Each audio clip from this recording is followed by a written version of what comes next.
Presiden Amerika Serikat Donald Trump bukan hanya dibuat panik, tapi juga dibikin malu oleh Iran. Bagaimana tidak, berbagai tekanan dan ancaman yang dilontarkannya agar Selat Hormuz dapat kembali terbuka. Namun Iran tidak pernah menggubris sedikit pun tekanan itu. Sebaliknya, Iran justru semakin memperketat blokade Selat Hormuz, yang jelas mengirimkan pesan kepada dunia bahwa Iran tidak pernah takut dengan tekanan Amerika Serikat sedikit pun. Meski tekanan tidak mempan oleh Iran, Presiden Trump masih terus mengarahkan berbagai ultimatumnya. Yang terbaru memerintahkan Angkatan Laut Amerika Serikat untuk menembak dan membunuh setiap kapal Iran yang memasang ranjau di Selat Hormuz. Sebuah langkah tegas yang seharusnya sulit dihiraukan oleh Iran. Meski begitu, satu kenyataan semakin jelas. Apakah Amerika Serikat telah kehilangan tajinya di Timur Tengah? Atau bahkan tidak hanya di Timur Tengah, tapi di seluruh dunia? Awalnya hanya satu keputusan yang tampak sederhana, namun dampaknya segera meluas. Amerika Serikat meningkatkan tekanan melalui jalur laut, menggabungkan sanksi dengan blokade yang dirancang untuk menahan pergerakan Iran. Kebijakan ini mulai dijalankan sejak Senin 13 April, mencakup wilayah Teluk Oman hingga Laut Arab di sisi timur Selat Hormuz. Instruksinya tegas, kapal tanpa izin akan langsung dihadapi tindakan. Langkah ini diambil setelah perundingan di Islamabad berakhir tanpa kesepakatan. Secara tampilan, kebijakan ini memberi kesan kuat dan penuh kendali. Namun realitas di lapangan tidak sepenuhnya sejalan. Kapal tanker yang terus melintas justru didominasi oleh pihak yang berkaitan dengan Iran, Rusia, dan China. Dari 8 kapal yang terdeteksi, 5 termasuk dalam kategori armada gelap atau terkait sanksi. Crif dan Rhine menjadi contoh jelas. Keduanya telah masuk daftar hitam kantor pengawasan aset luar negeri Amerika Serikat karena dugaan membawa minyak Iran. Meski begitu, kapal-kapal ini tetap berhasil melewati Selat Hormuz. Di titik ini, tampak bahwa sistem yang diterapkan masih memiliki celah yang cukup besar. Sementara itu, percakapan di media sosial justru bergerak ke arah berbeda. Donald Trump menyatakan kemenangan, mengklaim bahwa Amerika telah menguasai Selat Hormuz, menekan Iran dan memastikan jalur tetap terbuka. Pernyataan ini terus diulang, namun segera dibantah oleh Ketua Parlemen Iran, Muhammad Bagher Ghalibaf. Ia menilai Trump menyampaikan 7 klaim yang tidak benar hanya dalam 1 jam. Dari sudut pandang Iran, posisi mereka tidak berubah, tidak kalah, tidak tunduk, dan kendali atas Selat Hormuz masih berada di tangan mereka. Disinilah benturan narasi mulai terlihat jelas. Amerika berupaya membangun persepsi bahwa Iran telah memberi konsesi.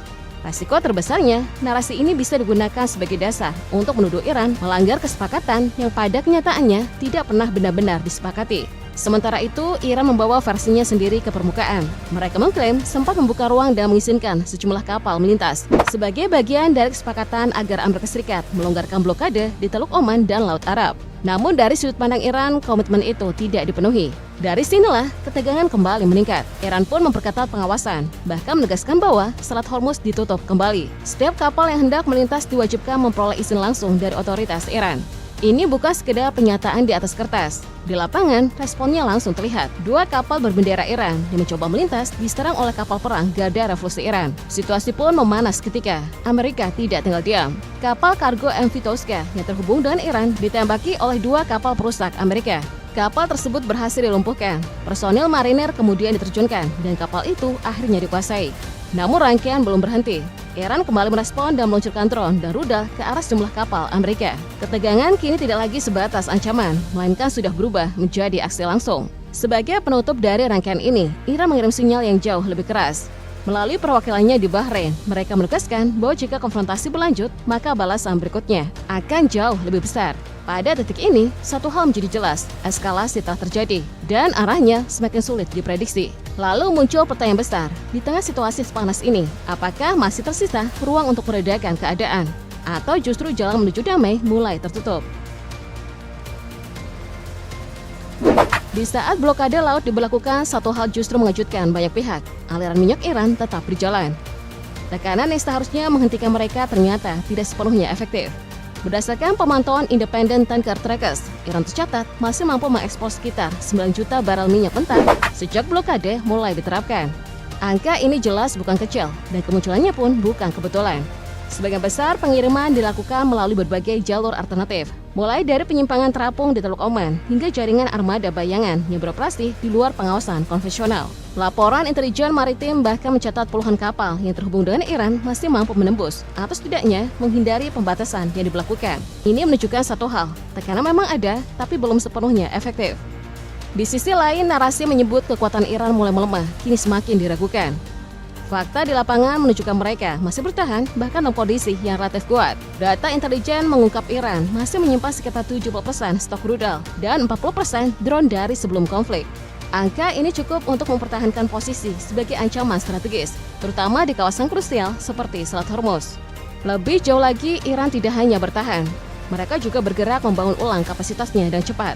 Sejumlah pejabat militer mengklaim bahwa produksi rudal dan drone kini berlangsung lebih cepat dibandingkan sebelum konflik.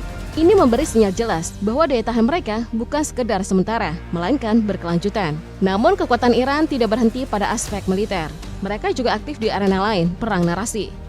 Di media sosial, pendekatan mereka terlihat agresif sekaligus adaptif. Mulai dari meme, video berbasis AI, hingga animasi ringan dimanfaatkan untuk membentuk opini global. Konten yang menyindir Donald Trump bahkan sempat viral dan menjangkau audiens luas. Gaya yang digunakan pun berbeda, lebih santai, lebih mudah dibagikan, tetapi justru terasa lebih efektif.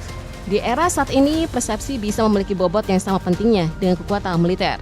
Pada titik ini, Iran bukan hanya mampu bertahan, tetapi juga mulai menguasai ruang informasi.